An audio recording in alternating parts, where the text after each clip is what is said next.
എന്താണ് ക്രിസ്മസ്, എന്തല്ല Christmas, what is Christmas and what is not Christmas. അപ്പോൾ എന്താണ് ക്രിസ്മസ് എന്നതിനെക്കുറിച്ച് ഒരു 10 കാര്യങ്ങൾ വേഗം ഞാൻ പറയാൻ ആഗ്രഹിക്കുന്നു. ക്രിസ്മസ് എന്ന് പറഞ്ഞാൽ ഒരു ആഘോഷമല്ല. ക്രിസ്മസ് എന്ന് പറഞ്ഞാൽ ഒരു പടക്കം പൊട്ടിക്കുന്ന പരിപാടിയല്ല. ക്രിസ്മസ് എന്ന് പറയുന്നത് കരോൾ സോങ്ങുകൾ പാടുന്ന ഒരു പരിപാടിയല്ല. ക്രിസ്മസ് എന്ന് പറയുന്നത് കുപ്പി പൊട്ടിക്കേണ്ട ദിവസമല്ല. ക്രിസ്മസ് എന്ന് പറഞ്ഞാൽ എന്താണ് ക്രിസ്മസ്, എന്തല്ല ക്രിസ്മസ് എന്ന് പറയുന്ന ആ ഒരു ടൈറ്റിലോടുകൂടി നമ്മൾ സംസാരിക്കാൻ ആഗ്രഹിക്കുന്നു. ഈ ഭൂമിയിൽ ഒരു സെക്കൻഡിൽ 5 കുഞ്ഞുങ്ങൾ ജനിക്കുന്നു. ഒരു മിനിറ്റിൽ 259 കുഞ്ഞുങ്ങൾ ജനിക്കുന്നു എന്ന് കണക്കുകൾ പറയുന്നു. ഒരു ദിവസത്തിൽ 3,85,000 കുഞ്ഞുങ്ങൾ ജനിക്കുന്നു എന്ന് ഗൂഗിളിൻ്റെ സ്റ്റാറ്റിസ്റ്റിക്സ് പറയുന്നു. ഒരു വർഷത്തിൽ 14 കോടി കുഞ്ഞുങ്ങൾ ഈ ഭൂമിയിൽ ജനിച്ചു വീഴുന്നു. നമുക്കറിയാം, ഇപ്പോൾ ഈ ഭൂമിയിൽ 800 കോടി മനുഷ്യന്മാർ ജനിച്ചു ജീവിക്കുന്നു. ഇനി ഭൂമിയുടെ ചരിത്രം പരിശോധിച്ചാൽ ഭൂമി ഉണ്ടായ നാളു മുതൽ ഇന്ന് വരെ കണക്കാക്കുകയാണെങ്കിൽ ഏകദേശം 1500 കോടി ജനങ്ങൾ ഈ ഭൂമിയിൽ ജനിക്കുകയും മരിക്കുകയും ഇന്ന് ജീവിച്ചിരിക്കുകയും ചെയ്യുന്നു. ഹല്ലേലൂയ. അപ്പം നമ്മൾ ചിന്തിക്കേണ്ട ഒരു കാര്യം എന്ന് പറയുന്നത്, ഒരു കുഞ്ഞിൻ്റെയും ജനനം ലോകം മുഴുവൻ ഓർമ്മയായി ആചരിക്കാറില്ല. എന്തുകൊണ്ടാണ് യേശു എന്ന മനുഷ്യപുത്രൻ്റെ ജന്മദിനം ലോകം മുഴുവൻ ഓർമ്മയെ ആചരിക്കുന്നത്? നമുക്കറിയാം, ഇന്ന് ഈ ഭൂമിയിൽ യുണൈറ്റഡ് നേഷൻസ് അപ്രൂവ് ചെയ്ത 195 രാജ്യങ്ങളുണ്ട്. ഹല്ലേലൂയ. അതിനകത്ത് 90% മുകളിൽ എല്ലാ രാജ്യങ്ങളും ഒരു രീതിയിൽ അല്ലെങ്കിൽ മറ്റൊരു രീതിയിൽ യേശു കർത്താവിൻ്റെ ജനനത്തിൻ്റെ ആചരണം അല്ലെങ്കിൽ പല രീതിയിൽ സെലിബ്രേഷൻസ് കൊണ്ടാടുന്ന രാജ്യങ്ങളാണ്. അതിൻ്റെ കാരണം എന്താണ്? എന്തുകൊണ്ടാണ് ശരിക്കും 1500 കോടിയിൽ പരം മനുഷ്യർ ഈ ഭൂമിയിൽ ജനിച്ചു, കുറേ ആൾക്കാർ മരിച്ചുപോയി, ഏകദേശം 800 കോടി മനുഷ്യർ ഇന്ന് ഈ ഭൂമിയിൽ ജീവിക്കുന്നു. പക്ഷേ എന്തുകൊണ്ടാണ് യേശു എന്ന മനുഷ്യപുത്രൻ്റെ ജനനത്തിന് ഇത്ര പ്രത്യേകത? ഹല്ലേലൂയ. അതിൻ്റെ കാരണം എന്ന് പറയുന്നത് ജനനത്തിൻ്റെ പ്രത്യേകത കൊണ്ടാണ്. ഇപ്പം ജോർജും മറിയമ്മയും ചേർന്നപ്പോൾ ജിയോ എന്ന ഒരു മനുഷ്യക്കുഞ്ഞുണ്ടായി. എന്നാൽ യേശു കർത്താവിൻ്റെ ജനനത്തെക്കുറിച്ച് പറയുന്നത് ഇങ്ങനെയാണ് ശരിക്കും: ദ വേർഡ് ബിക്കെയിം ഫ്ലെഷ്. വചനം ജഡമായി തീർന്നു.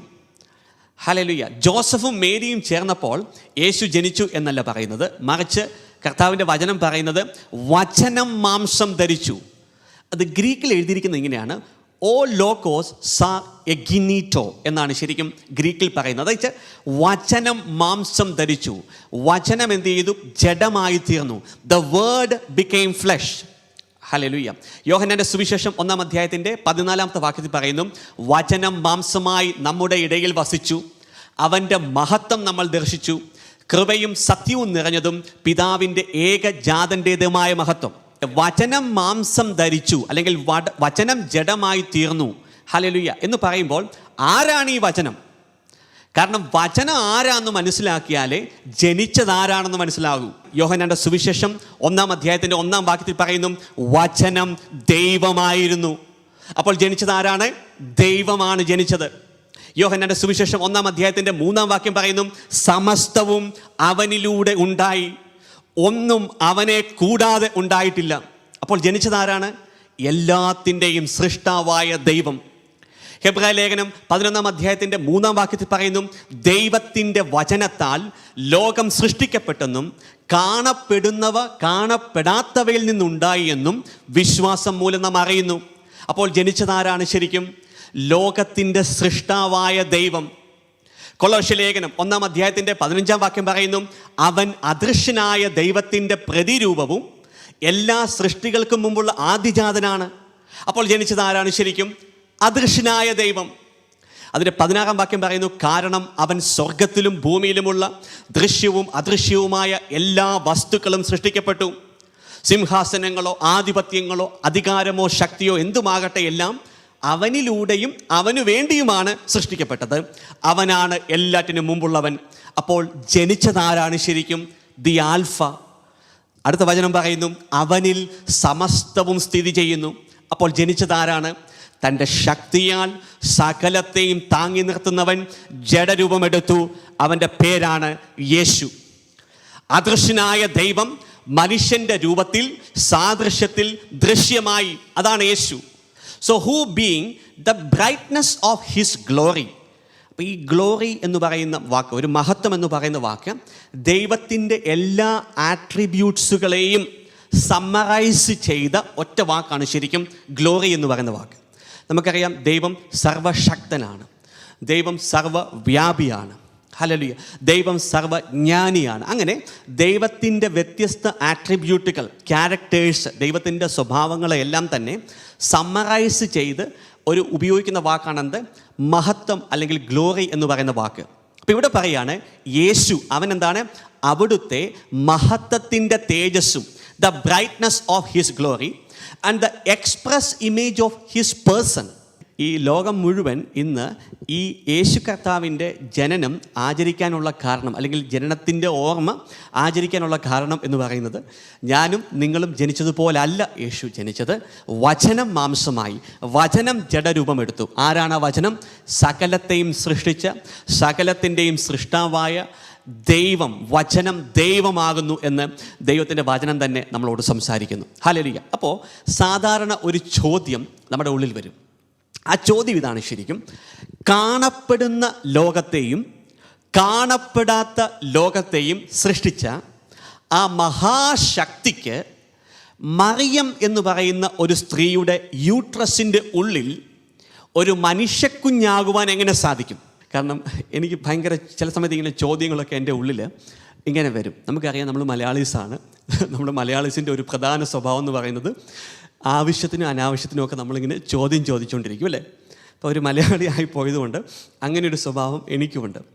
കാണപ്പെടുന്ന ഒരു ലോകമുണ്ട്, കാണപ്പെടാത്ത ഒരു ലോകമുണ്ട്, ഒരു വിസിബിൾ വേൾഡ് ഉണ്ട്, ഒരു ഇൻവിസിബിൾ വേൾഡ് ഉണ്ട്. അപ്പോൾ അതിനെയെല്ലാം സൃഷ്ടിച്ച ആ മഹാശക്തിക്ക് മറിയം എന്ന് പറയുന്ന ഒരു 5.5 അടി പൊക്കമുള്ള, ഒരു 6 അടി പൊക്കമുള്ള ഒരു സ്ത്രീയുടെ യൂട്രസിൻ്റെ ഉള്ളിൽ ഒരു മനുഷ്യക്കുഞ്ഞാകുവാൻ എങ്ങനെ സാധിക്കും?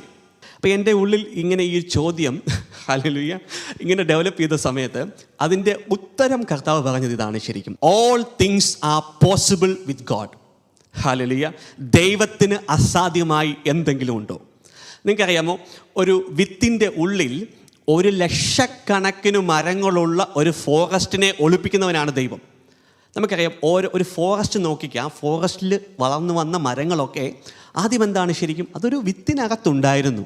അപ്പോൾ ലക്ഷക്കണക്കിന്, കോടാനുകോടിക്കണക്കിന് മരങ്ങളെയൊക്കെ ഒരു വിത്തിൻ്റെ അകത്ത് ഒളിപ്പിച്ചവനാണ് ആര്? ദൈവം.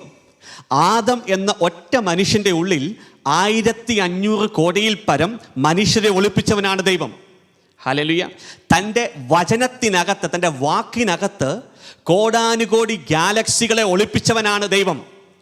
ആ ദൈവത്തിന് അസാധ്യമായിട്ട് എന്തെങ്കിലും ഉണ്ടോ? ഈ നമ്മൾ തോമസ് ലീഹായുടെ പാരമ്പര്യം ഉള്ളവരായതുകൊണ്ട് ഹല്ലേലൂയ, തോമസിൻ്റെ ഒരു സംശയ സ്വഭാവം നമുക്കെല്ലാം ഉള്ളതുകൊണ്ട് അവിശ്വാസികളായ മനുഷ്യർക്ക് വേണ്ടി ദൈവം അതിൻ്റെ ടെക്നിക്കൽ സൈഡ് വെളിപ്പെടുത്തി തന്നിട്ടുണ്ട്. അതിൻ്റെ ടെക്നിക്കൽ ആൻസർ കിടക്കുന്നത് ലൂക്കായുടെ സുവിശേഷം 1-ാം അധ്യായത്തിൻ്റെ 38-ാമത്തെ വാക്യത്തിലാണ് അതിൻ്റെ ഉത്തരം കിടക്കുന്നത്. Technically how it is possible. നമുക്കൊന്ന് പരിശോധിക്കാം ആ വാക്യം. ലൂക്കായുടെ സുവിശേഷം 1-ാം അധ്യായത്തിൻ്റെ 34-ാമത്തെ വാക്യം പരിശോധിക്കാം. അവിടെ പറയുന്നു, മറിയം ദൂതനോട് പറഞ്ഞു, ഇതെങ്ങനെ സംഭവിക്കും?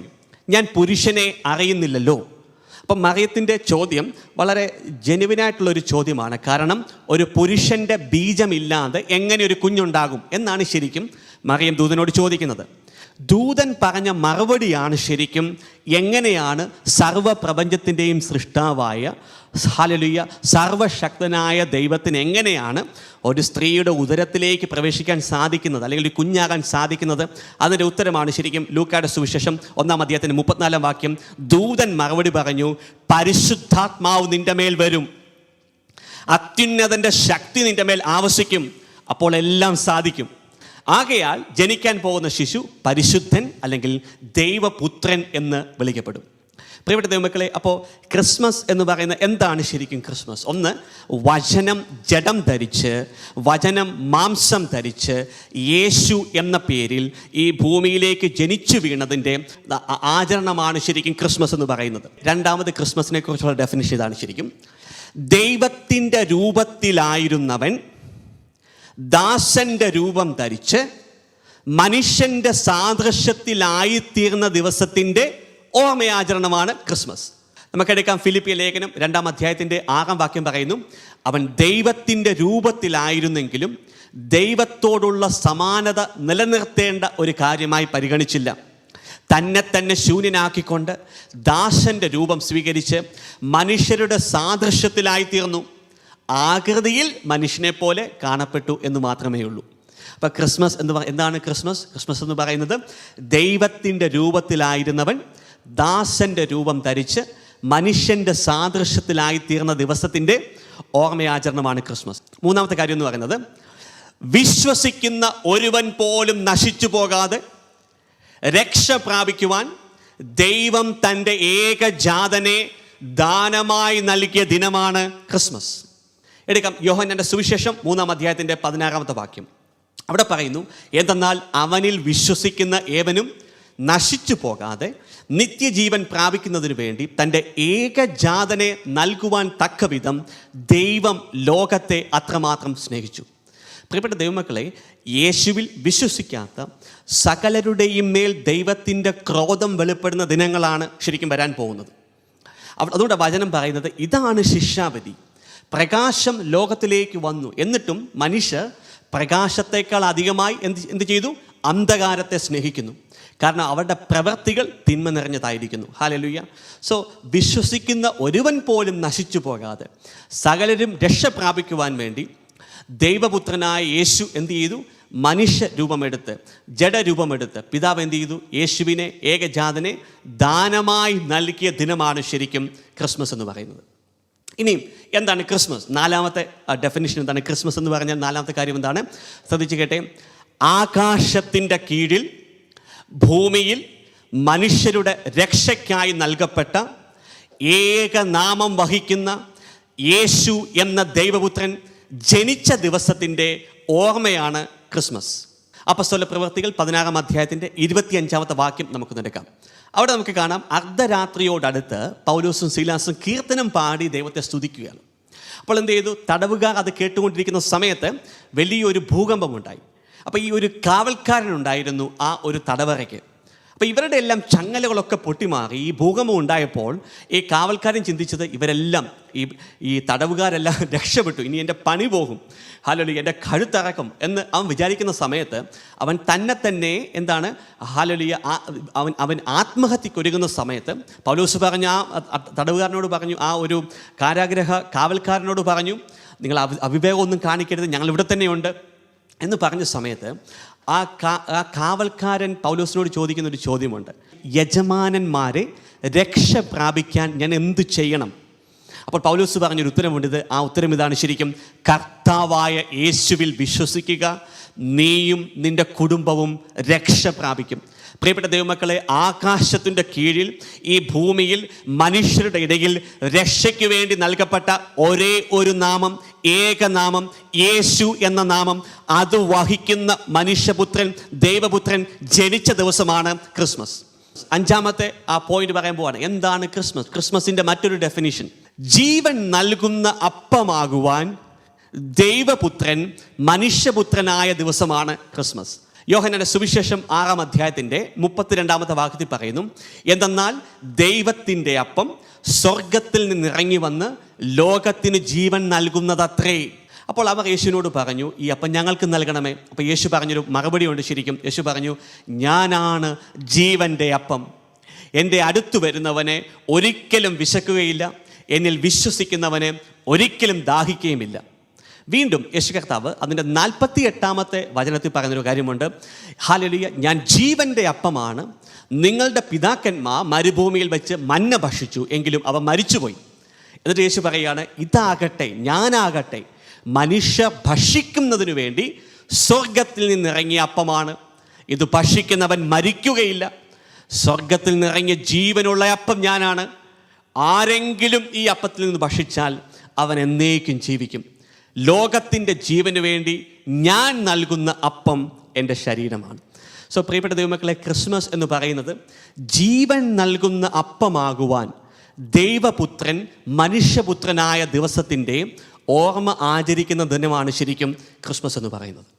ഇനി 6-ാമത് ക്രിസ്മസിൻ്റെ എന്താണ് ക്രിസ്മസ്? ഒരു ഡെഫിനിഷൻ പറയുവാണ്, മനുഷ്യൻ്റെ പാപത്തിന് ശരീരത്തിൽ ശിക്ഷ വിധിക്കുവാൻ ദൈവപുത്രന് ദൈവം ഒരു മനുഷ്യ ശരീരം കൊടുത്ത ദിനമാണ് ക്രിസ്മസ്. ഹെബ്രായ ലേഖനം അതിൻ്റെ 10-ാം അധ്യായത്തിൻ്റെ 5-ാം വാക്യത്തിൽ പറയുന്നു, ഇതിനാൽ അവൻ ലോകത്തിലേക്ക് പ്രവേശിച്ചപ്പോൾ ഇങ്ങനെ അരുളി ചെയ്തു, ബലികളും കാഴ്ചകളും അവിടുന്ന് ആഗ്രഹിക്കുന്നില്ല, എന്നാൽ അവിടുന്ന് എനിക്കൊരു ശരീരം സജ്ജമാക്കിയിരിക്കുന്നു.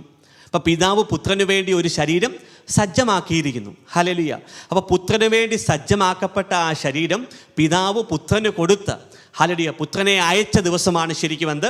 ക്രിസ്മസ് എന്ന് പറയുന്നത്. എന്തിനാണ് ശരിക്കും ഒരു ശരീരം കൊടുത്തത്? റോമാലേഖനം അതിൻ്റെ 8-ാം അധ്യായത്തിൻ്റെ 3-ാം വാക്യത്തിൽ അതിൻ്റെ ഉത്തരം പറഞ്ഞിട്ടുണ്ട്. എന്തിനാണ് പുത്രന് ഒരു ശരീരം പിതാവ് കൊടുത്തത്? അവിടെ പറയുന്നു, ശരീരത്താൽ ബലഹീനമാക്കപ്പെട്ട നിയമത്തിന് അസാധ്യമായത് ദൈവം ചെയ്തു. ശ്രദ്ധിച്ചേ അടുത്ത വാക്യം, അവിടുന്ന് തൻ്റെ പുത്രനെ പാപപരിഹാരത്തിനു വേണ്ടി പാപകരമായ ശരീരത്തിൻ്റെ സാദൃശ്യത്തിൽ അയച്ചുകൊണ്ട് പാപത്തിന് ശരീരത്തിൽ ശിക്ഷ വിധിച്ചു. ഇനിമേൽ ശരീരത്തിൻ്റെ പ്രവണതകൾക്കനുസരിച്ച് ജീവിക്കാതെ ആത്മാവിൻ്റെ പ്രചോദനമനുസരിച്ച് നമ്മൾ ജീവിക്കുന്നതിന് വേണ്ടി അത്രേ. പ്രിയപ്പെട്ട ദൈവമക്കളെ, മനുഷ്യൻ്റെ പാപത്തിന് ശരീരത്തിൽ ശിക്ഷ വിധിക്കുവാൻ ദൈവപുത്രന് ദൈവം ഒരു മനുഷ്യ ശരീരം കൊടുത്ത ദിനമാണ് ക്രിസ്മസ് എന്ന് പറയുന്നത്. ഇനിയും എന്താണ് ക്രിസ്മസ്? 7-ാമത്തെ ആശയം എന്താണ്? സകല മനുഷ്യനെയും നീതിയോടെ വിധിക്കുന്ന വിധികർത്താവാകുവാൻ ദൈവപുത്രൻ മനുഷ്യപുത്രനായ ദിവസമാണ് ക്രിസ്മസ്. പിതാവ് ആരെയും വിധിക്കുന്നില്ല എന്ന് യേശു തന്നെ പറയുന്നു. വിധി മുഴുവൻ ആരെ ഏൽപ്പിച്ചിരിക്കുകയാണ്? പുത്രനെ ഏൽപ്പിച്ചിരിക്കുകയാണ്. ഹല്ലേലൂയ. നമുക്കറിയാം 2 കൊറിന്ത്യൻസ് അതിൻ്റെ 5-ാം അധ്യായത്തിൻ്റെ 10-ാം വാക്യത്തിൽ പറയുന്നു, ഓരോരുത്തരും താങ്കളുടെ ശാരീരികതയിൽ ചെയ്തിട്ടുള്ള നന്മ തിന്മകൾക്ക് പ്രതിഫലം സ്വീകരിക്കുന്നതിന് ക്രിസ്തുവിൻ്റെ ന്യായാസനത്തിന് മുമ്പിൽ വരണം. അപ്പം വിധിക്കുന്നത് ആരാണ്? ശരിക്കും യേശുവാണ് വിധിക്കുന്നത്. യോഹന്നാൻ 5:22 പറയുന്നു, പിതാവ് ആരെയും വിധിക്കുന്നില്ല, വിധി മുഴുവൻ അവിടുന്ന് പുത്രനെ ഏൽപ്പിച്ചിരിക്കുന്നു. എന്നിട്ട് 30-ാം വാക്യത്തിൽ യേശു പറയാണ്, സ്വമേധയെ ഒന്നും ചെയ്യാൻ എനിക്ക് സാധിക്കത്തില്ല, ഞാൻ ശ്രവിക്കുന്നത് പോലെ ഞാൻ വിധിക്കുന്നു. അപ്പോൾ സകല മനുഷ്യനെയും വിധിക്കുവാനുള്ള അധികാരം ഇപ്പോൾ ആരുടെ കയ്യിലാണ് ഇരിക്കുന്നത്? യേശുവിൻ്റെ കയ്യിലാണ് ഇരിക്കുന്നത്. ഹല്ലേലൂയ. അപ്പോൾ സകല മനുഷ്യനെയും നീതിയോടെ വിധിക്കേണ്ടതിന് നല്ല ഒരു വിധികർത്താവാകുവാൻ ദൈവപുത്രൻ മനുഷ്യപുത്രനായ ദിവസമാണ് ശരിക്കും ക്രിസ്മസ് എന്ന് പറയുന്നത്. ഇനി 8-ാമത് എന്താണ് ക്രിസ്മസ്? ദൈവത്തിനും മനുഷ്യർക്കും ഇടയിൽ ഏക മധ്യസ്ഥനാകുവാൻ പിതാവാം ദൈവത്തിൻ്റെ സന്നിധിയിൽ ഓരോ മനുഷ്യർക്ക് വേണ്ടി കരയുന്ന, വിലപിക്കുന്ന, പ്രാർത്ഥിക്കുന്ന മനുഷ്യൻ്റെ പ്രതിനിധിയാകുവാൻ ദൈവപുത്രൻ മനുഷ്യപുത്രനായ ദിനമാണ് ക്രിസ്മസ്. 1 തിമോത്തി അതിൻ്റെ 2-ാം അധ്യായത്തിൻ്റെ 5-ാം വാക്യത്തിൽ പറയുന്നു, ഒരേ ഒരു ദൈവമേ ഉള്ളൂ, ദൈവത്തിനും മനുഷ്യർക്കും ഇടയിൽ മധ്യസ്ഥനായി ഒരുവനേ ഉള്ളൂ, മനുഷ്യനായ യേശുക്രിസ്തു. നമ്മൾക്കും ദൈവത്തിനും ഇടയിൽ നമുക്ക് വേണ്ടി പ്രാർത്ഥിക്കുന്ന, കരയുന്ന, വിലപിക്കുന്ന ദൈവസന്നിധിയിൽ ഇടയിൽ നിൽക്കുവാൻ ഹല്ലേലൂയ ദൈവപുത്രൻ മനുഷ്യപുത്രനായി തീർന്നു. ഹല്ലേലൂയ. ആ ദിനത്തിൻ്റെ ഓർമ്മയാണ് ശരിക്കും ക്രിസ്മസ് എന്ന് പറയുന്നത്. ഇനി 9-ാമത്തെ കാര്യം എന്താണ് ക്രിസ്മസ് എന്ന് പറയുന്നത്? ശ്രദ്ധിച്ചു കേട്ടെ. ദൈവത്തോടുള്ള അനുസരണവും വിധേയത്വവും എന്താണെന്ന് മനുഷ്യർക്ക് സ്വന്തം ജീവിതത്തിലൂടെ കാണിച്ചു കൊടുക്കുവാൻ ദൈവപുത്രൻ മനുഷ്യപുത്രനായി അവതരിച്ചതിൻ്റെ ഓർമ്മയാചരണമാണ് ക്രിസ്മസ്.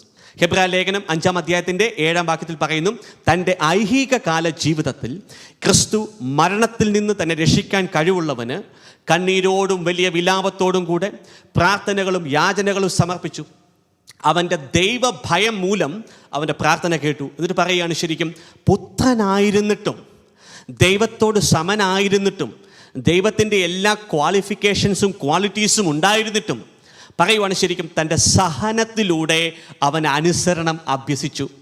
Wonderful Jesus. സോ പ്രിയപ്പെട്ട ദൈവമക്കളെ, പിതാവായ ദൈവത്തിന് എങ്ങനെ വിധേയപ്പെടണം, ദൈവത്തെ എങ്ങനെ ഭയക്കണം, ദൈവത്തെ എങ്ങനെ ബഹുമാനിക്കണം, ദൈവത്തെ എങ്ങനെ അനുസരിക്കണം, ദൈവത്തിന് എങ്ങനെ വിധേയപ്പെടണം എന്ന് എനിക്കും നിങ്ങൾക്കും കാണിച്ചു തരുവാൻ, സ്വന്തം ജീവിതത്തിലൂടെ കാണിച്ചു തരുവാൻ ദൈവപുത്രൻ മനുഷ്യപുത്രനായി അവതരിച്ചതിൻ്റെ ഹല്ലേലൂയ ഓർമ്മയാചരണമാണ് ശരിക്കും ക്രിസ്മസ് എന്ന് പറയുന്നത്. ഇനി ക്രിസ്മസ് എന്ന് പറയുന്ന എന്താണ് ശരിക്കും? 10-ാമത്തെ ഡെഫിനിഷൻ പറയുവാണ് ശരിക്കും. ശ്രദ്ധിച്ചു കേട്ടെ. ഇരുട്ടിലിരിക്കുന്ന ജനത്തിന് വലിയ ഒരു പ്രകാശം നൽകുവാൻ ദൈവം തിരുമനസ്സായ ദിനമാണ് ക്രിസ്മസ്. യെശയ്യാ 9:2 പറയുന്നു, അന്ധകാരത്തിൽ കഴിഞ്ഞ ജനം മഹത്തായ ഒരു പ്രകാശം കണ്ടു, കൂരിരുട്ടിൻ്റെ ദേശത്ത് വസിച്ചിരുന്നവരുടെ മേൽ പ്രകാശം ഉദിച്ചു. യേശു പറയാണ്, ഞാൻ ലോകത്തിൻ്റെ പ്രകാശമാണ്, എന്നെ അനുഗമിക്കുന്നവൻ ഒരിക്കലും അന്ധകാരത്തിൽ നടക്കുകയില്ല. ക്രിസ്മസ് എന്ന് പറയുന്നത് ഒരു സെലിബ്രേഷൻ അല്ല. ക്രിസ്മസ് എന്ന് പറയുന്നത് പടക്കം പൊട്ടിക്കുന്ന പരിപാടിയല്ല. ക്രിസ്മസ് എന്ന് പറയുന്നത് ഗിഫ്റ്റ് എക്സ്ചേഞ്ച് അല്ല. മറ്റേ ക്രിസ്മസ് എന്ന് പറയുന്നത് എന്താണ് ശരിക്കും? ഈ വെളിപ്പാടുകൾ കൊണ്ട് ഞാനും നിങ്ങളും നിറയേണ്ട ദിനമാണ് ശരിക്കും ക്രിസ്മസ് എന്ന് പറയുന്നത്. ഒരു ആഘോഷങ്ങളൊക്കെ കുഴപ്പമില്ല, there is no problem with that. But more than that, ആഘോഷത്തെക്കാളൊക്കെ ഉപരി എന്താണ് ശരിക്കും? യേശു എന്ന ദൈവപുത്രൻ എനിക്ക് വേണ്ടിയും നിങ്ങൾക്ക് വേണ്ടിയും ഈ ഭൂമിയിലേക്ക് ജനിച്ചതിൻ്റെ ഒരാകത്തുക, ഒരു ടോട്ടാലിറ്റി എന്താണ്, അതിനെക്കുറിച്ച് അല്പസമയം ഇരുന്ന് ധ്യാനിക്കുവാനും അതിനെ ഓർത്ത് പിതാവിന് നന്ദി പറയുവാനും ഒക്കെയുള്ള ഒരു ദിവസമായി മാറട്ടെ എന്ന് ഞാൻ പ്രാർത്ഥിക്കുക. എന്തല്ല ക്രിസ്മസ് എന്ന് ഒന്ന് പറയാൻ ആഗ്രഹിക്കുകയാണ്. Firstly, Jesus was never born on 25th of December. Hallelujah. December 25 അല്ല ശരിക്കും യേശു ജനിച്ചത്. നമുക്കറിയാം, വിശുദ്ധ ബൈബിളോ അപ്പസ്തോലന്മാരോ പ്രവാചകന്മാരോ സഭയുടെ ഏതെങ്കിലും ഹിസ്റ്റോറിക്കൽ ബുക്സുകളോ യേശു കർത്താവ് ജനിച്ചത് ഡിസംബർ 25 ഒരിടത്തും രേഖപ്പെടുത്തിയിട്ടില്ല. അപ്പോൾ ഒരു ചോദ്യമുണ്ട്, എപ്പോഴാണ് യേശു ജനിച്ചത്? അതിൻ്റെ ഉത്തരം എന്ന് പറയുന്നത് ആർക്കും അറിയത്തില്ല. നമുക്കറിയാം, ഡ്യൂട്രോണമി അതിൻ്റെ 29 അധ്യായത്തിൻ്റെ 29 വാക്യത്തിൽ പറയുന്നു, രഹസ്യങ്ങൾ നമ്മുടെ ദൈവമായ കർത്താവിൻ്റെത് മാത്രമാകുന്നു, എന്നാൽ വെളിപ്പെടുത്തപ്പെട്ടവ എന്നേക്കും നമുക്കും നമ്മുടെ സന്തതികൾക്കും വേണ്ടിയുള്ളതാണ്. ഈ അനുശാസനങ്ങൾ നാം പാലിക്കേണ്ടതാണ്. അപ്പം ഇതിനകത്ത് നമ്മൾ മനസ്സിലാക്കേണ്ടത്, യേശു കർത്താവിൻ്റെ ജനന ദിവസം എന്താണെന്ന് വി ഡോണ്ട് നോ. ഹല്ലേലൂയ. അതിന് കാരണം എന്ന് പറയുന്നത്, ആ ജനന ദിവസത്തെക്കാൾ ഉപരി ആ ഇവൻറ്റിനാണ് ഇമ്പോർട്ടൻ്റ്. നമുക്കറിയാം, കുറച്ച് വർഷങ്ങൾക്ക് മുമ്പ് ഞാൻ ഈ ക്രിസ്മസിനെ കുറിച്ച് അറിയേണ്ട കാര്യങ്ങൾ എന്നൊക്കെ പറയുന്ന ഒരു വീഡിയോ ചെയ്തിട്ടുണ്ടായിരുന്നു. അതിനകത്ത് ഞാൻ വ്യക്തമായിട്ട് പറഞ്ഞൊരു കാര്യമാണ് ശരിക്കും, ഡിസംബർ 25 യേശു കർത്താവ് ജനിച്ചത്. ആ ദിവസത്തെക്കുറിച്ച് നമുക്കറിയത്തില്ല. വിശുദ്ധ ലിഖിതങ്ങളിൽ വ്യക്തമായിട്ട് പറയേണ്ട കാര്യങ്ങൾ വ്യക്തതയോടെ പറഞ്ഞിട്ടുണ്ട്. ഉദാഹരണം പറഞ്ഞ്, സംഖ്യയുടെ പുസ്തകം 1 അധ്യായത്തിൻ്റെ 1 വാക്യം, എസെക്കിയേൽ പ്രവചനം 1 അധ്യായം, ജെറമിയ 1:1 വ്യക്തമായിട്ട് വർഷങ്ങളെക്കുറിച്ചും ദിവസങ്ങളെക്കുറിച്ചും സമയങ്ങളെക്കുറിച്ചും മാസങ്ങളെക്കുറിച്ചും രേഖപ്പെടുത്തിയിട്ടുണ്ട്. അപ്പോൾ ഏതെങ്കിലും കാര്യങ്ങൾ നമ്മൾ അറിയേണ്ടതാണെങ്കിൽ, ഞാനും നിങ്ങളും അറിയേണ്ടതാണെങ്കിൽ, നമുക്ക് വെളിപ്പെടുത്തി തരേണ്ട കാര്യമാണെങ്കിൽ ഉറപ്പായിട്ട് എന്താണ്, ദൈവവചനത്തിലൂടെയോ അപ്പസ്തോലന്മാരിലൂടെയോ പ്രവാചകന്മാരിലൂടെയോ ആ കാര്യം നമുക്ക് വെളിപ്പെടുത്തി തന്നേനെ. പക്ഷേ ഇവിടെ പിതാവായ ദൈവം നമുക്ക് ആ ദിനം, യേശു കർത്താവ് ആ ദിനം നമുക്ക് വെളിപ്പെടുത്തി തന്നിട്ടില്ല. അതിന് കാരണം എന്താണ് ശരിക്കും? ആ ദിനത്തെക്കാൾ ഉപരി ഇവൻറ്റിനാണ് ഇമ്പോർട്ടൻസ്. നമുക്കറിയാം, നമ്മളിപ്പോൾ ഉപയോഗിക്കുന്ന ഗ്രിഗോറിയൻ കലണ്ടർ സിസ്റ്റം, അത് ഇംപ്ലിമെൻ്റ് ചെയ്തത് 1582 എന്ന് പറയുന്ന വർഷത്തിലാണ് ശരിക്കും. അതിനു മുമ്പ് ജൂലിയൻ കലണ്ടർ എന്ന് പറയുന്ന ഒരു സിസ്റ്റമായിരുന്നു ശരിക്കും. അപ്പോൾ ഈ ജൂലിയൻ കലണ്ടറിൽ നിന്ന് ഗ്രിഗോറിയൻ കലണ്ടറിലേക്ക് മാറ്റുന്ന സമയത്ത് സോ മെനി കാൽക്കുലേഷൻസ് വേ റോങ്. പല കാൽക്കുലേഷൻസ്, കമ്പ്യൂട്ടേഷൻസ് അതൊക്കെ ഒമിറ്റ് ചെയ്തിരുന്നു. അതുകൊണ്ടാണ് നമുക്കറിയാം, ലീപ്പ് ഇയർ എന്ന് നിങ്ങൾ കേട്ടിട്ടുണ്ടാവും. ഇപ്പം 4 വർഷം കൂടിയിരിക്കുമ്പോൾ ഫെബ്രുവരി മാസത്തിൽ ഒരു ദിവസം ആഡ് ചെയ്യും അല്ലേ? സാധാരണ ഫെബ്രുവരി മാസത്തിൽ 28 ദിവസമാണെങ്കിൽ ലീപ്പ് ഇയറിൻ്റെ കാലഘട്ടത്തിൽ, ലീപ്പ് ഇയർ വരുന്ന 4ാമത്തെ വർഷത്തിൽ എന്താണ്, ഒരു ദിവസം കൂടെ ആഡ് ചെയ്യും. അതിൻ്റെ കാരണം എന്താണ്?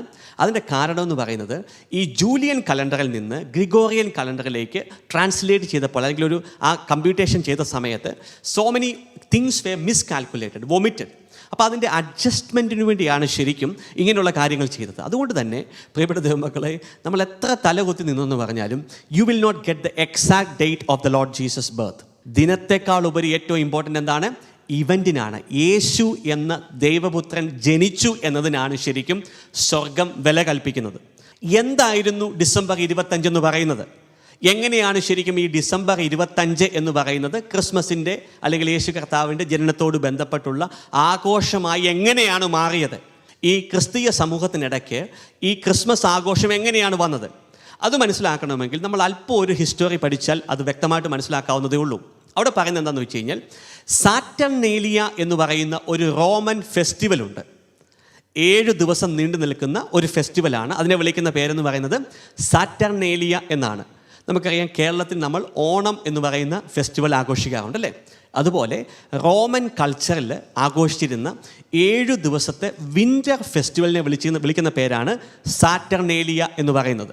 അപ്പോൾ ഈ സാറ്റർനേലിയ എന്ന് പറയുന്ന ആ ഫെസ്റ്റിവലിൽ അവരാരാധിക്കുന്ന ഒരു പൈശാചിക ദൈവമുണ്ട്. ആ ദൈവത്തിൻ്റെ പേരെന്ന് പറയുന്നത് സാറ്റേൺ എന്ന് പറയുന്ന ഒരു ഈ ഡിമോണിക് എൻറ്റിറ്റിയെ, ഒരു ഡിമോണിക് സ്പിരിറ്റിനെ അല്ലെങ്കിൽ ഒരു ഡിമോണിക് ദൈവത്തെയാണ് ശരിക്കും ആ സാറ്റർനേലിയ എന്ന് പറയുന്ന ആ ഒരു കാര്യത്തിൽ അവരെന്താണ്, ആ ഒരു ഫെസ്റ്റിവലിൽ അവർ ആരാധിക്കുന്ന ആ ഡേറ്റിയുടെ പേരെന്താണ്? സാറ്റേൺ എന്ന് പറയുന്ന ഒരു ഡിമോണിക് ഗോഡ്.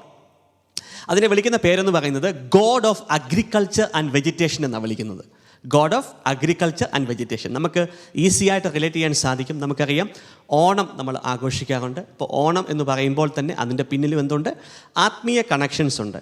ഈ ഭൂമിയിലുള്ള എല്ലാ ഉത്സവങ്ങളെയും നമ്മൾ എന്ത് ചെയ്യണം? സ്റ്റഡി ചെയ്യണം, അതിനെ നമ്മൾ പരിശോധിക്കണം. കാരണം അതിനെല്ലാം തന്നെ അദൃശ്യ ആത്മീയ ലോകത്തിലുള്ള പൈശാചിക ദുരാത്മാക്കളോട് ഒരു രീതിയിൽ അല്ലെങ്കിൽ മറ്റൊരു രീതിയിൽ ഒരു കണക്ഷനുണ്ട്.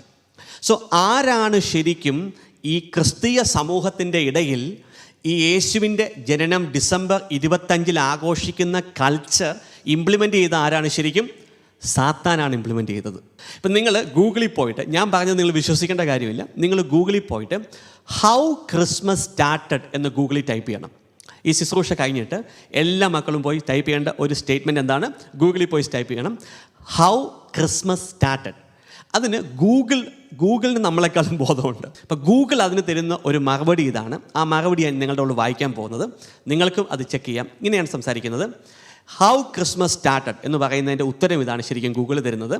ഇറ്റ് ഫോളോഡ് സാറ്റർനേലിയ എന്ന് പറഞ്ഞ് ആ സാറ്റർനേലിയ എന്ന് പറയുന്ന ഒരു ഫെസ്റ്റിവൽ, ഹല്ലേലൂയ, അതിനെ ഫോളോ ചെയ്താണ് ക്രിസ്മസ് വന്നത്. A festival where people feasted and exchanged gift എന്ന് പറഞ്ഞാൽ ഈ ഫെസ്റ്റിവലിൽ ആൾക്കാർ പാർട്ടികൾ ചെയ്യുകയും അങ്ങോട്ടും ഇങ്ങോട്ടും ഗിഫ്റ്റുകൾ കൈമാറുകയും ചെയ്തിരുന്ന ഒരു ഉത്സവമായിരുന്നു ശരിക്കും സാറ്റർനേലിയ. അതിനെ ഫോളോ ചെയ്താണ് ശരിക്കും ക്രിസ്മസ് സ്റ്റാർട്ട് ചെയ്തത്. എന്നിട്ട് പറയാണ്, the church in Rome began celebrating Christmas on December 25 in the 4th century. അപ്പം 4ാം സെഞ്ച്വറി വരെ ഡിസംബർ 25 ക്രിസ്മസ് ആഘോഷിക്കുന്ന, യേശുവിൻ്റെ ജനനം ആഘോഷിക്കുന്ന ഒരു കൾച്ചർ ഈ ഭൂമിയിലില്ലായിരുന്നു. അത് സ്റ്റാർട്ട് ചെയ്തത് എപ്പോഴാണ്? ശരിക്കും AD 400 4ാം സെഞ്ച്വറിയിലാണത് സ്റ്റാർട്ട് ചെയ്തത്. ആരാണത് സ്റ്റാർട്ട് ചെയ്തത്? It is during the reign of Constantine, hallelujah, the first Christian emperor, possibly to weaken the pagan traditions. ഇത് എൻ്റെ എന്തെങ്കിലും കണ്ടുപിടുത്തമല്ല, ഇത് ഗൂഗിൾ തരുന്ന ഉത്തരമാണ് ശരി. അല്ലെങ്കിൽ അപ്പസ്തോലന്മാരുടെ കാലഘട്ടങ്ങളിലോ അതിനുശേഷമുള്ള ആദിമ സഭയിലോ യേശു കർത്താവിൻ്റെ ജനനത്തിൻ്റെ ആഘോഷങ്ങൾ അത് ചെയ്യുന്ന പതിവില്ലായിരുന്നു. പക്ഷേ AD 400 4th century കോൺസ്റ്റന്റൈൻ എന്ന് പറയുന്ന ഒരു ക്രിസ്ത്യൻ എംപറർ എന്താണ് ശരിക്കും പേഗൻ ട്രഡീഷൻസിനെ വീക്കൻ ചെയ്യാൻ വേണ്ടി, ഹല്ലേലൂയ. കാരണം ഈ നമ്മൾ ചരിത്രം പഠിക്കുമ്പോൾ നമുക്ക് അതിനെക്കുറിച്ച് കുറച്ചുകൂടെ അണ്ടർസ്റ്റാൻഡിങ് കിട്ടും. The all thing that we need to know is Saturnalia എന്ന് പറയുന്ന ഒരു ഉത്സവത്തിനെ ഫോളോ ചെയ്താണ് ശരിക്കും ക്രിസ്മസ് എന്ന് പറയുന്ന ഒരു ആഘോഷം ഈ ഭൂമിയിൽ സ്റ്റാർട്ട് ചെയ്തത്. എല്ലാ കൾച്ചറൽ പ്രാക്ടീസസുകൾക്ക് പിന്നിലും പൈശാചിക തലങ്ങളുണ്ട്. അത് ഓപ്പറേറ്റ് ചെയ്യുന്ന ആ പൈശാചിക തലത്തെ വിളിക്കുന്ന പേരാണ് ശരിക്കും സ്പിരിറ്റ് ഓഫ് ബാബിലോൺ. ഞാൻ നിങ്ങളോടൊരു മിസ്റ്ററി പലപ്പോഴും ഞാൻ പറഞ്ഞിട്ടുണ്ട്. ശരിക്കും നിങ്ങൾക്കറിയാമോ, സാത്താൻ ശരിക്കും ദൈവത്തോട് റിബലിയസ് ആകുന്നതിന് മുമ്പ്, അല്ലെങ്കിൽ ദൈവത്തോട് അവൻ യുദ്ധം ചെയ്യുമ്പോൾ അങ്ങനെയാണ് അവനെ കട്ട് ഡൗൺ ചെയ്യുന്നത് ശരിക്കും. അപ്പോൾ കട്ട് ഡൗൺ ആകുന്നതിന് മുമ്പ് സ്വർഗത്തിലുള്ള അനേകം ദൂതന്മാരെ ഇവൻ പോയി ക്യാൻവാസ് ചെയ്ത് അവൻ്റെ കൂടെ ആക്കിയായിരുന്നു. അപ്പോൾ ആ ക്യാൻവാസ് ചെയ്യുന്ന സമയത്ത്, അവരെ തൻ്റെ കൂടെ ആക്കുന്ന സമയത്ത്, ആ പല ഹൈ റാങ്കിങ്ങിലുള്ള ദൂതന്മാർക്ക് ഇവൻ കൊടുത്ത ഒരു വാഗ്ദാനം എന്ന് പറയുന്നത്, I will make you A God, നിന്നെ ഞാനൊരു ദൈവമാക്കാം എന്നാണ് ശരിക്കും അനേകം ദൂതന്മാർക്ക് ലൂസിഫർ കൊടുത്ത വാഗ്ദാനം. നമുക്കറിയാം, ഉൽപ്പത്തി പുസ്തകം 3ാം അധ്യായത്തിലും എന്താണ് ശരിക്കും ഹവ്വയുടെ ഉള്ളിലും അവൻ ഇടാൻ പോകുന്ന കാര്യം എന്താണ്? ഈ വൃക്ഷത്തിൽ നിന്ന് ഭക്ഷിച്ചാൽ നീ ദൈവത്തെ പോലെയാകും, നിന്നെ ദൈവമാക്കാം എന്നാണ് അനേകം ദൂതന്മാർക്ക് ശരിക്കും അവൻ പ്രോമിസ് കൊടുത്ത് അവരെ വഞ്ചിച്ചാണ് തൻ്റെ കൂടെയാക്കിയത്. അതുകൊണ്ടാണ് പ്രിയപ്പെട്ട ദൈവമക്കളെ, മനുഷ്യരെ ദൈവം സൃഷ്ടിക്കുന്ന സമയത്ത് തൻ്റെ ഛായയിലും സാദൃശ്യത്തിലും എന്താണ് ഈ ദൈവങ്ങൾ എന്ന് പറയുന്ന അനേകം കാര്യങ്ങൾ ഈ ഭൂമിയിൽ ഉണ്ടാകും എന്ന് ദൈവത്തിന് അറിയാമായിരുന്നു. അതുകൊണ്ടാണ് ശരിക്കും ആദത്തെ സൃഷ്ടിക്കുന്ന സമയത്ത് ദൈവം തൻ്റെ ഛായയിലും സാദൃശ്യത്തിലും എന്നെ നിങ്ങളെ സൃഷ്ടിച്ചത്. ഹല്ലേലൂയ. അതുകൊണ്ടാണ് യോഹന്നാന്റെ സുവിശേഷം 10ാം അധ്യായത്തിൻ്റെ 34ാം വാക്യത്തിൽ യേശു പറയുന്നത്, is it not written in your law, I said you are gods. ഞാൻ നിങ്ങളെ ദൈവങ്ങൾ എന്ന് വിളിച്ചില്ലേ എന്ന് നമ്മളെക്കുറിച്ച് ശരിക്കും യേശു കർത്താവ് പറയുന്നതിൻ്റെ കാര്യം. സങ്കീർത്തനം 82 അധ്യായത്തിൻ്റെ 6 വാക്യത്തിൽ പറയുന്നു, I said you are gods and you are all the sons of the most high God. എന്തിനാണ് ശരിക്കും ദൈവങ്ങളായി നമ്മളെ ദൈവം സൃഷ്ടിച്ചത്? ഞാൻ പറഞ്ഞതല്ല ശരിക്കും നമ്മൾ ദൈവങ്ങളാണെന്ന്. യേശു കർത്താവ് തന്നെ യോഹന്നാന്റെ സുവിശേഷം 10 അധ്യായത്തിൻ്റെ 34 വാക്യത്തിലും പഴയ നിയമത്തിൽ സങ്കീർത്തനം 82:6 പറയുകയാണ്, I said God is saying you are gods. Hallelujah. അപ്പം നമ്മുടെ അകത്തെ മേക്കിംഗ് എന്താണ്? ഈ ദൈവത്തിൻ്റെ ഛായയിലും സാദൃശ്യത്തിലുമാണ്. എന്തിനാണ് ദൈവം നമ്മളെ അങ്ങനെ സൃഷ്ടിച്ചത്? To destroy the devils gods. സാത്താൻ സൃഷ്ടിക്കുന്ന, കാരണം സാത്താന് അനേകം ഫോളൻ ഏഞ്ചൽസിന് കൊടുത്ത വാഗ്ദാനം എന്തായിരുന്നു? ഈ എൻ്റെ കൂടെ നിന്നാൽ, ഈ ദൈവത്തെ അറ്റാക്ക് ചെയ്താൽ, ഈ ദൈവത്തെ എതിർത്താൽ ഞാൻ നിന്നെ ഓരോരുത്തരെയും എന്താക്കാം? ദൈവങ്ങളാക്കാം. That was the promise that he has given to them. അതുകൊണ്ടാണ് വെളിപ്പാട് പുസ്തകം 12 അധ്യായത്തിൻ്റെ 11 വാക്യത്തിൽ പറയുന്നത്, they overcame him by the blood of the lamb. അവർ കുഞ്ഞാടിൻ്റെ രക്തത്താലും സാക്ഷ്യത്തിൻ്റെ വചനത്താലും അവനെ ജയിച്ചു, സാത്താനെ ജയിച്ചു എന്ന് ദൈവവചനം പറയാനുള്ള കാര്യം അതാണ്. ഹല്ലേലൂയ. സോ പ്രിയപ്പെട്ട ദൈവമക്കളെ, ഈ ഭൂമിയിൽ ഇങ്ങനെയുള്ള എല്ലാ കൾച്ചറൽ പ്രാക്ടീസസും അതിനോട് കണക്ട് ചെയ്യുന്ന ആ ഡിമോണിക് സിസ്റ്റത്തിൻ്റെ പേരാണ് ശരിക്കും സ്പിരിറ്റ് ഓഫ് ബാബിലോൺ. അപ്പോൾ സ്പിരിറ്റ് ഓഫ് ബാബിലോൺ എന്ന് പറയുന്നത് ഈ അവസാന നാളുകളിൽ ദൈവം ജഡ്ജ് ചെയ്യാൻ പോവാണ്. ദ ബാബിലോൺ എന്ന് പറയുന്ന ഒരു സ്പിരിറ്റിനെയും ബാബിലോൺ എന്ന് പറയുന്ന ഒരു സിസ്റ്റത്തെയും ദൈവം തകർക്കാൻ പോകുന്ന ദിനങ്ങളിലാണ് ശരിക്കും ഞാനും നിങ്ങളും ആയിരിക്കുന്നത്. കാരണം there is a spirit of Babylon and there is a physical Babylon. Hallelujah. നമുക്കറിയാം ആൻറ്റി ക്രൈസ്റ്റ് ഈ ഭൂമിയിൽ വെളിപ്പെട്ട് വരുന്ന സമയത്ത് ആൻറ്റി ക്രൈസ്റ്റിന് 3 ഹെഡ് ക്വാർട്ടേഴ്സ് ഉണ്ടാവും. ഒന്ന്, അവനൊരു പൊളിറ്റിക്കൽ ഹെഡ് ക്വാർട്ടർ ഉണ്ടാകും, അത് യൂറോപ്പിലായിരിക്കും. 2, അവനൊരു റിലീജിയസ് ഹെഡ് ക്വാർട്ടർ ഉണ്ടായിരിക്കും, അത് ജെറുസലേമിലായിരിക്കും എന്ന് ദൈവത്തിൻ്റെ തിരുവചനങ്ങൾ തന്നെ പറയുന്നു. ഇനി അവനൊരു ഫൈനാൻഷ്യൽ ഹെഡ് ക്വാർട്ടർ ഉണ്ടായിരിക്കും. ഹല്ലേലൂയ. അതെന്താണ്? ഈ ഇറാഖിലായിരിക്കും, അല്ലെങ്കിൽ ബാബിലോൺ എന്ന് പറയുന്നത് എന്താണ്? ശരിക്കും ആ ഇറാഖ് റീജിയനാണ് ശരിക്കും. സോ ഈ വരുന്ന ദിവസങ്ങളിൽ ആ ഇറാഖ് റീജിയൻ എന്താണ്? പൊങ്ങി വരാൻ പോവുകയാണ്. കാരണം ബാബിലോണിനെ ജഡ്ജ് ചെയ്യേണ്ട സമയമാവുകയാണ് ശരിക്കും. ദൈവത്തിൻ്റെ ന്യായവിധികൾ ബാബിലോണിൻ്റെ മേൽ വരാനുള്ള സമയമാവുകയാണ്. കാരണം ഈ മനുഷ്യരെ എന്ത് ചെയ്തു? Babylon, the spirit of Babylon, അതാണ് ശരിക്കും എല്ലാ കൾച്ചറുകളും കൊണ്ടുവന്നത്. ആ കൾച്ചറിലൂടെ, ആ പ്രാക്ടീസസിലൂടെ അദൃശ്യ ആത്മീയ ലോകത്തോട് മനുഷ്യരെ കണക്ട് ചെയ്യിപ്പിച്ചിട്ട് എന്താണ് ശരിക്കും ഈ ഭൂമിയെ കൺട്രോൾ ചെയ്യുക. Babylon is going to be judged. അതിനാധാരമായിട്ട് ശരിക്കും വെളിപ്പാട് പുസ്തകം 18 അധ്യായത്തിൽ ഇപ്രകാരം പറയുന്നു, ഇതിനുശേഷം സ്വർഗത്തിൽ നിന്ന് വേറൊരു ദൂതൻ ഇറങ്ങി വരുന്നത് ഞാൻ കണ്ടു. അവന് വലിയ അധികാരമുണ്ടായിരുന്നു, അവൻ്റെ തേജസ് കൊണ്ട് ഭൂമി നിറഞ്ഞു. അവൻ ശക്തമായ സ്വരത്തിൽ വിളിച്ചു പറഞ്ഞു, വീണു, മഹാബാബിലോൺ വീണു, അവൾ പിശാചുക്കളുടെ വാസസ്ഥലവും എല്ലാ അശുദ്ധാത്മാക്കളുടെയും സങ്കേതവും അശുദ്ധവും ബീഭത്സവുമായ സകല പക്ഷികളുടെയും താവളവുമായി. എന്നിട്ട് പറയാണ്, അവളുടെ സുഖഭോഗ വസ്തുക്കൾ വഴി വ്യാപാരികൾ ധനികന്മാരായി. സ്വർഗത്തിൽ നിന്ന് വേറൊരു സ്വരം ഞാൻ കേട്ടു, എൻ്റെ ജനമേ, അവളിൽ നിന്ന് ഓടിയകലുവിൻ, അല്ലെങ്കിൽ അവളുടെ പാപങ്ങളിൽ നിങ്ങളും പങ്കാളികളാകും. അപ്പോൾ കർത്താവിൻ്റെ വചനം വെളിപ്പാട് ദിവസം 18 അധ്യായത്തിൽ പറയുന്ന ആ ഇൻസ്ട്രക്ഷൻ ഇതാണ്, ആ കമാൻഡ് ഇതാണ് ശരിക്കും, കം ഔട്ട് ഓഫ് ബാബിലോൺ. അവിടെ നിങ്ങൾ ആ വാക്ക് ശ്രദ്ധിക്കണം, എൻ്റെ ജനമേ എന്നാണ് വിളിക്കുന്നത് ശരിക്കും. അപ്പം എൻ്റെ ജനം എന്ന് പറഞ്ഞാൽ അതിൻ്റെ അർത്ഥം എന്താണ്? ദൈവത്തിൻ്റെ ജനം, യേശുവിൻ്റെ മക്കൾ, എൻ്റെ ജനമേ, അവളിൽ നിന്ന്, സ്പിരിറ്റ് ഓഫ് ബാബിലോണിൽ നിന്ന്, ബാബിലോണിയൻ കൾച്ചറിൽ നിന്ന്, ബാബിലോണിയൻ പ്രാക്ടീസസുകളിൽ നിന്ന് ഓടിയകലുവിൻ. ഹല്ലേലൂയ. കാരണം ബാബിലോണിയൻ സിസ്റ്റത്തിനകത്ത് നമ്മളായിരിക്കുമ്പോൾ, ബാബിലോണിയൻ പ്രാക്ടീസസിനകത്ത് നമ്മൾ പെടുമ്പോൾ, നമ്മൾ അറിയാതെ എന്താണ് ശരിക്കും സ്പിരിറ്റ് ഓഫ് ബാബിലോണിൻ്റെ കൺട്രോളിലേക്ക് വരികയാണ് ശരിക്കും. ഹല്ലേലൂയ. സോ പ്രിയപ്പെട്ട ദൈവമക്കളെ, ക്രിസ്മസ് എന്ന് പറയുന്ന ഈ ദിവസം we have to understand, we have to come into the reality of every festivals that we celebrate. എല്ലാ ഫെസ്റ്റിവലുകളുടെയും അതിൻ്റെ റൂട്ട് നമ്മൾ മനസ്സിലാക്കണം. സോ ഇന്ന് നമ്മൾ നോക്കുമ്പോൾ, ഇന്ന് ഈ ലോകം, ഹല്ലേലൂയ, വിജാതീയരായ അനേകം പേർ, യേശുവിനെ അറിയാത്ത അനേകം പേർ, they are all seeing us. എന്താണ് ശരിക്കും? പാർട്ടിങ്. ഹല്ലേലൂയ. നമ്മൾ എന്താണ്? കുപ്പി പൊട്ടിക്കുക, മദ്യം വിളമ്പുക, ഗിഫ്റ്റുകൾ എക്സ്ചേഞ്ച് ചെയ്യുക. സോ എന്താണ്? ഒരു കൾച്ചറൽ പ്രാക്ടീസസായി മാത്രം അത് മാറിപ്പോയി. ഹല്ലേലൂയ. സോ പ്രിയപ്പെട്ട ദൈവമക്കളെ, നമ്മുടെ ജീവിതത്തിലെങ്കിലും അങ്ങനെ ആകാതിരിക്കട്ടെ എന്ന് നമുക്ക് പ്രാർത്ഥിക്കാം. മറിച്ച് ഞാൻ നേരത്തെ പറഞ്ഞതുപോലെ, എന്താണ് ക്രിസ്മസ് എന്ന് പറയുന്ന ആ 10 റെവലേഷൻസ്, ആ 10 വെളിപ്പാടുകൾ, അതിനെ നമുക്കൊന്ന് ധ്യാനിക്കാം. നമ്മുടെ ജീവിതത്തെ നമുക്ക് കറക്റ്റ് ചെയ്യാം ഈ ദിവസങ്ങളിൽ. അപ്പോൾ എല്ലാ വർഷവും നമ്മുടെ ഉള്ളിൽ ഡിസംബർ 25 ഓരോ മനുഷ്യ പ്രസംഗത്തിലൂടെ ജനിപ്പിച്ചിടുന്ന ഒരു ഉണ്ണിയേശുവുണ്ട്. വർഷങ്ങളായിട്ട് നമ്മുടെ ഉള്ളിലേക്ക് ആര് ജനിച്ചു വീഴുകയാണ്? ഉണ്ണിയേശു ജനിച്ചു വീഴുകയാണ്. പക്ഷേ ഈ വർഷങ്ങൾ കഴിഞ്ഞിട്ടും നമ്മുടെ ഉള്ളിൽ വീണ അല്ലെങ്കിൽ വന്ന ഉണ്ണിയേശു ഉണ്ണിയായി തന്നെ ഇരിക്കുന്നു എന്നൊരു പരിഭവം ഉണ്ണിയേശുവിനുണ്ട്. നിങ്ങളുടെ ഉള്ളിൽ ജനിച്ച ഉണ്ണിയേശു ഇന്നു മുതൽ വളർന്നു തുടങ്ങട്ടെ എന്ന് ഞാൻ പ്രാർത്ഥിക്കുന്നു. ആ യേശുവിനോളം നമ്മളെല്ലാവരും വളരട്ടെ എന്ന് ഞാൻ പ്രാർത്ഥിക്കുന്നു. പ്രിയപ്പെട്ട ദൈവമക്കളെ, കൊളോസ്യ ലേഖനം 3-ാം അധ്യായത്തിൻ്റെ 1-ാമത്തെ വാക്യം ഒന്ന് നിങ്ങൾക്ക് തന്നുകൊണ്ട്, this is what I just want to tell you. Okay, in Christmas, hallelujah. നമുക്ക് ക്രിസ്മസ് എന്ന് പറയുന്ന ആ ഒരു ദിവസത്തെ അല്ലെങ്കിൽ ആ സെലിബ്രേഷനെ ഈ ഭൂമിയിൽ നിന്ന് നമുക്ക് മായ്ച്ചു കളയാനൊന്നും പറ്റത്തില്ല.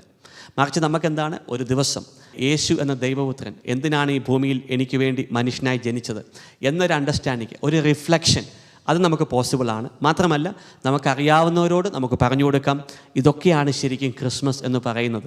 ഹല്ലേലൂയ. യേശുവിൻ്റെ ദിവസത്തിൻ്റെ ഓർമ്മയാചരണം എന്ന് പറയുമ്പോൾ these are the things. Actually it is not about a celebration. കൊളോസ്യ ലേഖനം 3-ാം അധ്യായത്തിൻ്റെ 1-ാമത്തെ വാക്യം ഒന്ന് സംസാരിച്ചുകൊണ്ട് ഞാൻ ഈ ശുശ്രൂഷ അവസാനിപ്പിക്കാൻ ആഗ്രഹിക്കുന്നു. അതാണ് ശരിക്കും ഇന്നത്തെ ക്രിസ്മസിനകത്ത് ഈ യേശുവിൻ്റെ ജനനത്തിൻ്റെ ഓർമ്മ ആചരിക്കുന്ന സമയത്ത് എനിക്ക് നിങ്ങളോട് പറയാനുള്ള ഒറ്റ വാക്യം ഇതാണ്. ശരിക്കും പ്രിയപ്പെട്ട ദൈവമക്കളെ, ക്രിസ്തുവിനോടൊപ്പം നിങ്ങൾ ഉയർപ്പിക്കപ്പെട്ടെങ്കിൽ ദൈവത്തിൻ്റെ വലതുഭാഗത്ത് ഉപവിഷ്ടനായിരിക്കുന്ന ക്രിസ്തു വസിക്കുന്ന ഉന്നതത്തിലുള്ളവയെ അന്വേഷിക്കുവിൻ. ഭൂമിയിലുള്ള വസ്തുക്കളിലല്ല, പ്രത്യുത ഉന്നതത്തിലുള്ളവയിൽ ശ്രദ്ധിക്കുവിൻ. പ്രിയപ്പെട്ട ദൈവമക്കളെ, ഇന്ന് ഈ ഒരു ശുശ്രൂഷയുടെ മുമ്പിലേക്ക് ദൈവത്തിൻ്റെ പരിശുദ്ധാത്മാവ് നിങ്ങളെ കൊണ്ടുവരുമ്പോൾ ഏതെങ്കിലും ഒരു ആഘോഷത്തിലേക്ക് തന്നെ വീഴുകയല്ല, മറിച്ച് എന്താണ്? ഒരു അണ്ടർസ്റ്റാൻഡിങ്ങിലേക്ക് നമ്മൾ വരേണ്ടതിൻ്റെ ആവശ്യകതയുണ്ട്. ഹല്ലേലൂയ. യേശുവിൻ്റെ ജനനം, അതിൻ്റെ സെലിബ്രേഷൻസൊക്കെ നമ്മൾ വീട്ടിൽ ആഘോഷിക്കുന്നതുകൊണ്ടൊന്നും ഒരു തെറ്റുമില്ല. Okay, we can just celebrate, have some good food and everything. പക്ഷേ എന്താണ്? അത് ഫുഡിൽ മാത്രം ഒതുങ്ങിക്കൂടല്ലേ, അതൊരു ആഘോഷത്തിൽ മാത്രമായി ഒതുങ്ങരുത് ശരിക്കും. ഹല്ലേലൂയ. എന്താണ് ക്രിസ്മസ് എന്ന് പറയുന്നത്? അത് മെഡിറ്റേറ്റ് ചെയ്യണം, അത് ധ്യാനിക്കണം, അതിനുവേണ്ടി സമയം മാറ്റിവെക്കണം എന്ന ഒരു കാര്യം നിങ്ങളെ ഓർമ്മിപ്പിക്കാൻ ആഗ്രഹിക്കുന്നു. വചനം ജഡം രൂപം എടുത്തു, വചനം മാംസമായി. ആരാണ് ആ വചനം? ദൈവം തന്നെയാണ് വചനം എന്ന് കർത്താവിൻ്റെ വചനം തന്നെ നമ്മളോട് പറയുന്നു. ഹല്ലേലൂയ. ആ ദൈവപുത്രനായ യേശു ഈ ഭൂമിയിലേക്ക് ജനിച്ചു വീണതിൻ്റെ ഓർമ്മയാചരണം മാത്രമാണ് ശരിക്കും. ഞാൻ പറഞ്ഞു ഡിസംബർ 25 അല്ല യേശു കർത്താവ് ജനിച്ചത്.